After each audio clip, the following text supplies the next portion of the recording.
जय Hind. Bajrangi study point में आप सभी का स्वागत है।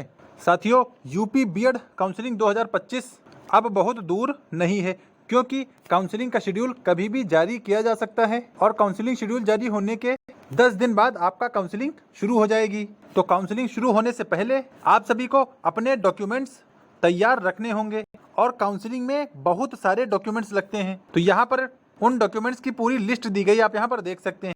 लगभग 11 से 12 ऐसे डॉक्यूमेंट्स हैं जो आपको काउंसलिंग से पहले तैयार रखने हैं। तो जो यहाँ पर बताए जाएंगे, इन सभी डॉक्यूमेंट्स को काउंसलिंग से पहले आप लोग तैयार रखें, नहीं तो आपको सरकारी सीट मिलने में और प्राइवेट कॉलेज मिलने में भी दिक्कत हो सकती है।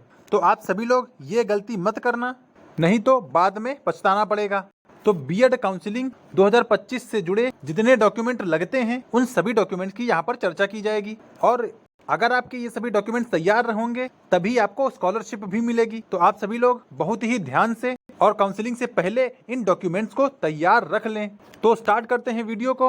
वीडियो शुरू करने से पहले जो चैनल पे पहली बार आया है, चैनल को सब्सक्राइब जरूर कर ले, ताकि यूपी बीएड 2025 से जुड़ी सारी जानकारी आप सब तक पहुँचाई जाती रहेंगी।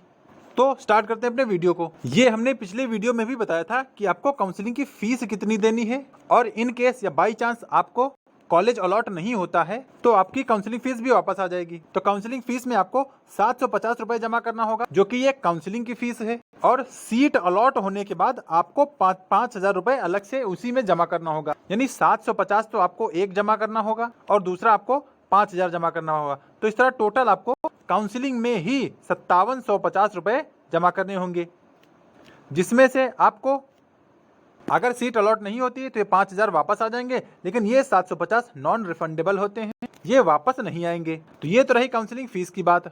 अब चलिए हम लोग बात कर लें उन लिस्ट की या उन डॉक्यूमेंट्स की जो आपको अभी से तैयार करके रख लेने हैं। यहाँ पर आप पूरी लिस्ट देख सकते हैं। UP BEd joint entrance exam counselling 2025 important documents, जो अब तक लगते आए हैं वही डॉक्यूमेंट्स लगेंगे। तो कौन कौन से डॉक्यूमेंट्स हैं? सबसे पहला डॉक्यूमेंट आपको UP BEd joint entrance exam की मार्कशीट, यानी जो आपका स्कोर कार्ड है या सर्टिफिकेट है, उसे आपको नंबर 1 पर तैयार रखना है।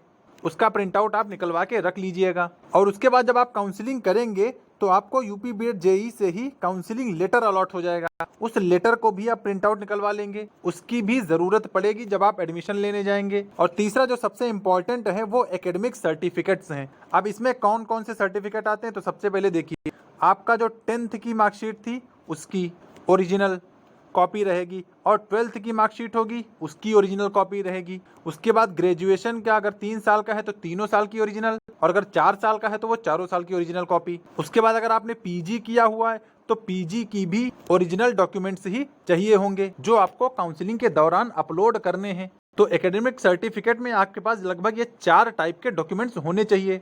एकेडमिक सर्टिफिकेट्स के बाद आपका है कैरेक्टर सर्टिफिकेट, जो कि ग्रेजुएशन में या पोस्ट ग्रेजुएशन में आपको प्रोवाइड किया गया होगा। और फिर डोमिसाइल सर्टिफिकेट, यानी निवास जो प्रमाण पत्र होता है, निवास प्रमाण पत्र भी आपको चाहिए, क्योंकि निवास से ही आपको स्कॉलरशिप मिलेगी। क्योंकि जो बच्चे यूपी के होंगे स्कॉलरशिप उन्हीं को मिलेगी, इसीलिए आपको निवास तैयार रखना है, नहीं तो आपको स्कॉलरशिप में दिक्कत हो जाएगी। और फिर आपको पासपोर्ट साइज फोटो भी रखनी होंगी, जो कि काउंसलिंग के दौरान अपलोड करनी होंगी, और कॉलेज में जब आप एडमिशन लेने जाएंगे तब भी वहाँ ज़रूरत पड़ेगी।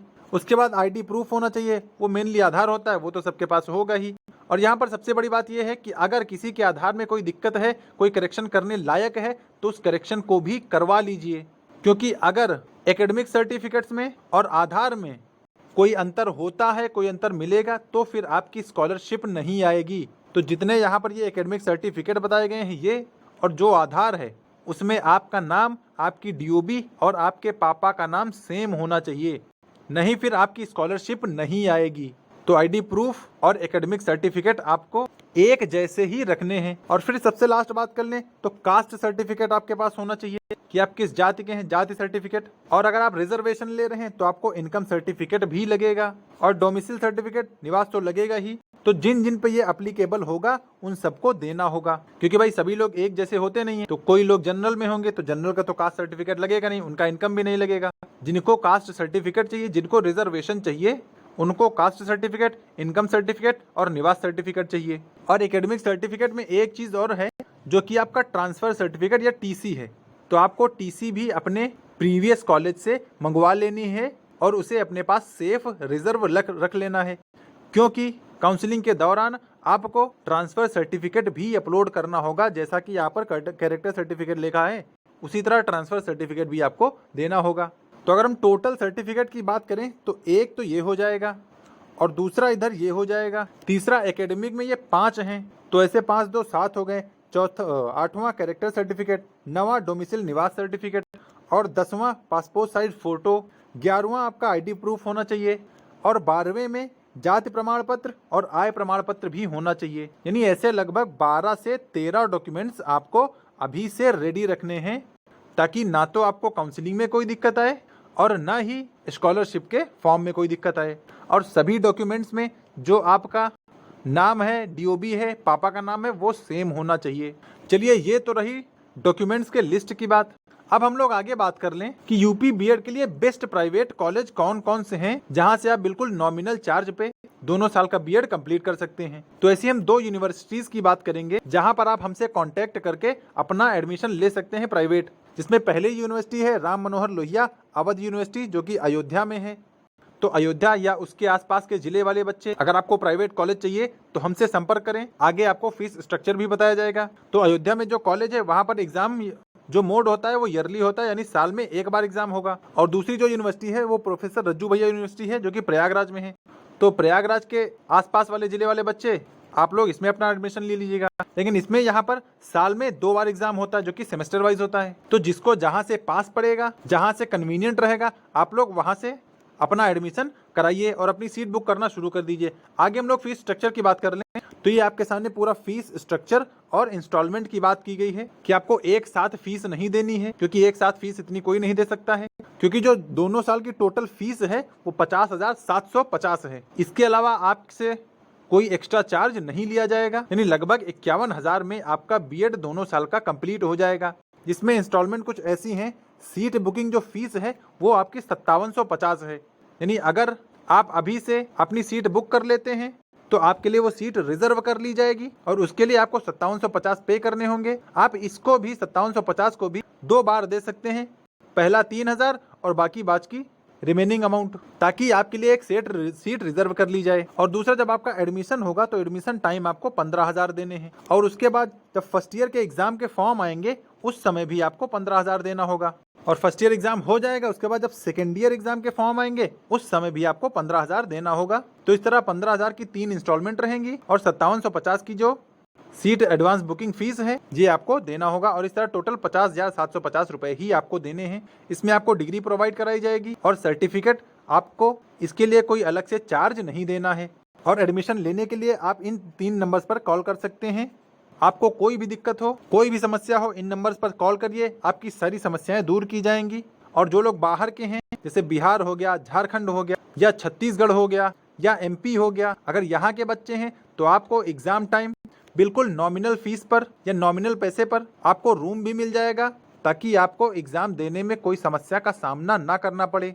जैसे ही काउंसलिंग शेड्यूल आएगा, एडमिशन के लिए लाइन लग जाएगी और बच्चों को एडमिशन फिर मिलेगा नहीं। तो आप लोग अभी से धीरे धीरे अपनी सीट बुक करना शुरू कर दीजिए, वो आपके लिए ज़्यादा सही रहेगा, क्योंकि इस बार सीटें कम हैं और बच्चे ज़्यादा हैं। तो लगभग 60 से 70 हज़ार ऐसे बच्चे होंगे जिनको कोई भी कॉलेज नहीं मिलेगा। बाकी आप लोग समझदार हैं, जैसा रिस्क चाहें अपने ऊपर है। और यहाँ पर बिल्कुल नॉमिनल फीस में, नॉमिनल चार्ज में आपकी डिग्री कंप्लीट हो जाएगी और आपको स्कॉलरशिप भी मिल जाएगी। तो बिना देरी के आप इन नंबर्स पर कॉल करिए और अपनी सीट बुक कराइए, और चीज़ें जो आपको परेशान कर रही हैं वो चीज़ें भी पूछ लीजिए। और बाकी अपडेट के लिए आप हमारा टेलीग्राम चैनल भी ज्वाइन कर लीजिए।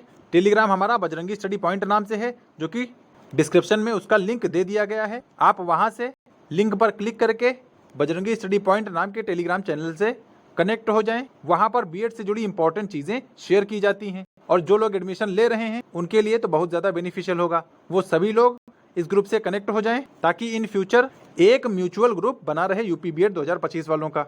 तो वीडियो में यही जानकारी थी। उम्मीद है मैंने आपको सारे डॉक्यूमेंट्स की लिस्ट बता दी होगी। और अब आप लोग अपने अपने डॉक्यूमेंट्स तैयार रखिए, ताकि काउंसलिंग के दौरान आपको कोई दिक्कत ना हो। और ऐसी ही अपडेट पाने के लिए चैनल को सब्सक्राइब भी ज़रूर कर लीजिए, ताकि बीएड 2025 के लिए आगे आने वाले समय में आपको गाइड किया जा सके।